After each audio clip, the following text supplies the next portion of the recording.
শীঘ্রই জামাত এনসিপিকে ডেকে সব সমস্যার সমাধান করবেন তারেক জিয়া। আমরা এরকম কিছু আলামত লক্ষ্য করছি। দর্শক, তারপরও জামাতকে সতর্ক থাকতে হবে, বিএনপির সুর নরম হয়ে আসছে। কিছু এক্সপেরিমেন্ট করেছেন তারেক জিয়া, কিন্তু দেখছেন যে ফলাফল উল্টা।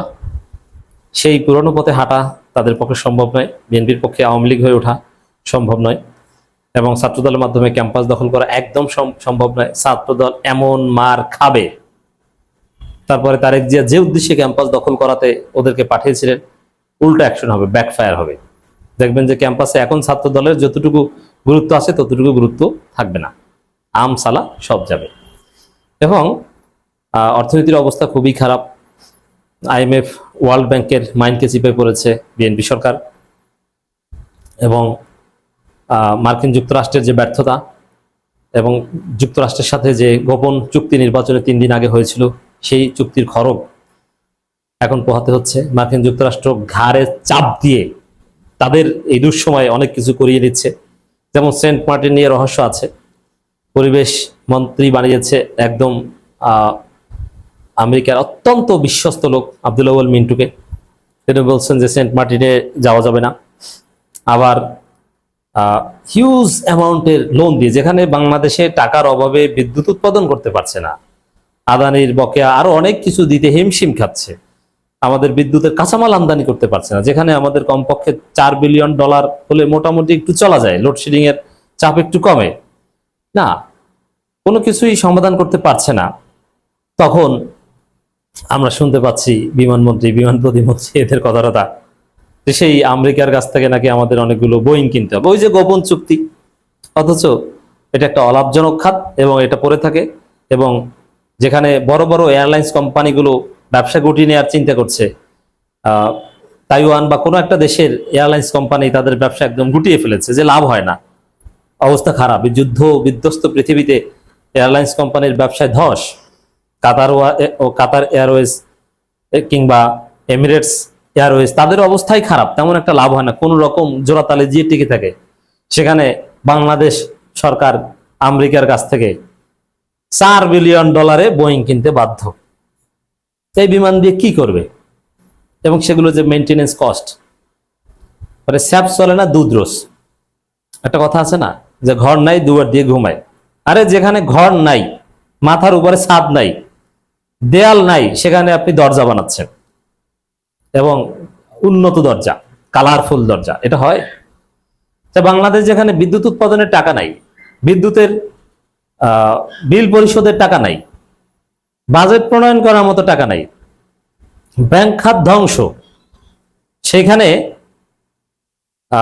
এই বোয়িং কিনবে আমেরিকার কাছ থেকে, এটা তো হয় না। তো এই যে একটা অস্থির একটা অবস্থা, এতে তারেক রহমান দেশ চালাতে পারছে না। তার মধ্যে জামাত এনসিপির আন্দোলন, এবং আন্দোলন আরো তীব্র থেকে তীব্রতর করার কথাবার্তা আমরা শুনছি।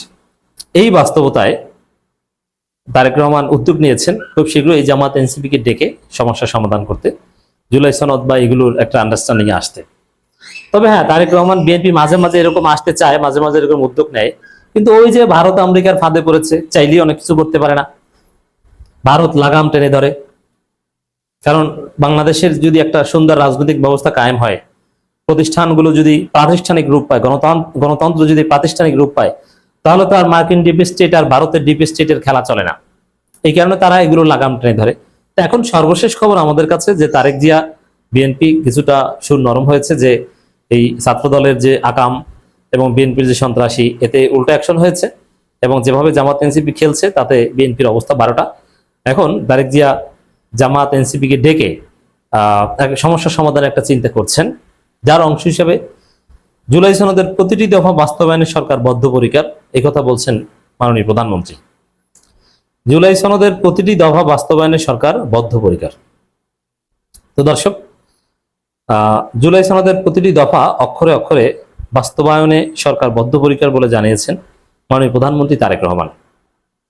এখন এসব কথা কেন বলছে? আপনার মন্ত্রীরা বলছে যে জুলাই সনদ ভুয়া, এটার কোনো তাৎপর্য নাই, এটা মানতে বাধ্য না, অমুক তমুক, এটা প্রতারণা করা হয়েছে, গণভোট, এটার কোনো কার্যকারিতা নাই, কত কিছু বলছেন। এখন আপনি কেন বলছেন যে প্রতিটি দফা বাস্তবায়নে বদ্ধপরিকর, অক্ষরে অক্ষরে মানবেন।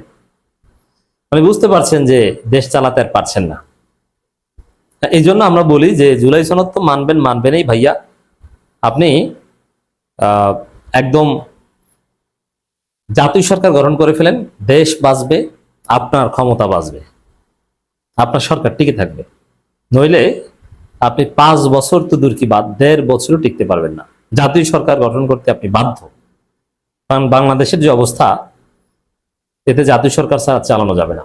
আমাদের সবার ফোকাস থাকা উচিত একটাই, যে আমাদের অর্থনৈতিক সংকট মোকাবেলা করব।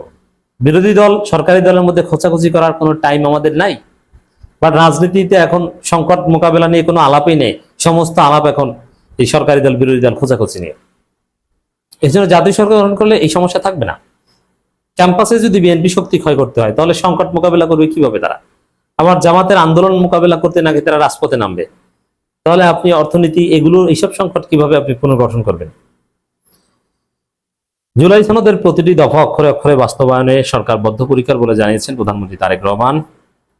বিএম ফাউন্ডেশন অডিটোরিয়ামে এক ভিত্তিপ্রস্তর অনুষ্ঠান স্থাপনে তিনি কথা বলেন।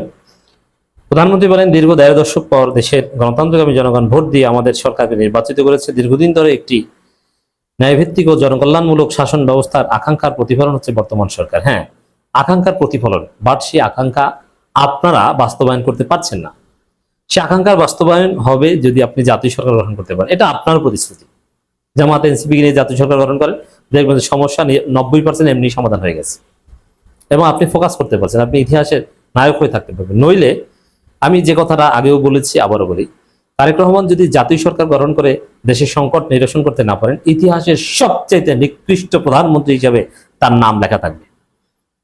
এবং তারেক রহমান যখন ক্ষমতা ছাড়বেন, তখন এটা তরুণ প্রজন্ম পড়বে যে এর চাইতে কোনো খারাপ প্রধানমন্ত্রী, ব্যর্থ প্রধানমন্ত্রী বাংলাদেশে আসেনি। খন্দকার মোশতাক বলেন, শেখ মুজিবুর রহমান বলেন, এরশাদ বলেন, সবার চাইতে ব্যর্থ প্রধানমন্ত্রী তারেক জিয়া। আর শেখ হাসিনা ফেসিস্ট, গণহত্যাকারী, কিন্তু তাকে ব্যর্থ বলার সুযোগ নেই। বাংলাদেশের সবচেয়ে সফল প্রধানমন্ত্রী শেখ হাসিনা, তার গণহত্যা, ফেসিজম এগুলো বাদ দিলে।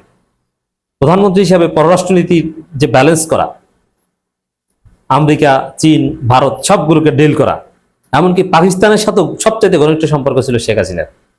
পাকিস্তানকে গালি দিত, পাকিস্তানের সাথে ট্যাগ দিয়ে বিএনপি জামাতকে গালি দিত, কিন্তু পাকিস্তানের সাথে সবচেয়ে ভালো সম্পর্ক ছিল শেখ হাসিনার।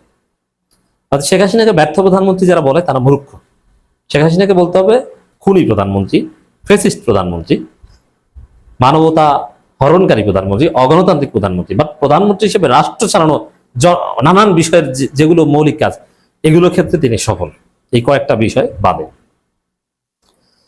অতএব তারেক রহমান যে সামগ্রিক যে বক্তব্য দিচ্ছেন, একদিকে ছাত্রদল যুবদলকে একটু লাগাম টেনে ধরার চেষ্টা, তাদেরকে ডেকে ধমক টমক দিয়েছেন, অন্যদিকে জুলাই সনদ বাস্তবায়নের কথা বলছেন এবং বিরোধী দলের সাথে আলোচনায় বসার কথা বলছেন, যে কোনো বিষয়ে আলোচনা করতে প্রস্তুত বলছেন। এর মধ্য দিয়ে সমস্যা সমাধানের একটা ইঙ্গিত এবং নরম সুর আমরা লক্ষ্য করছি।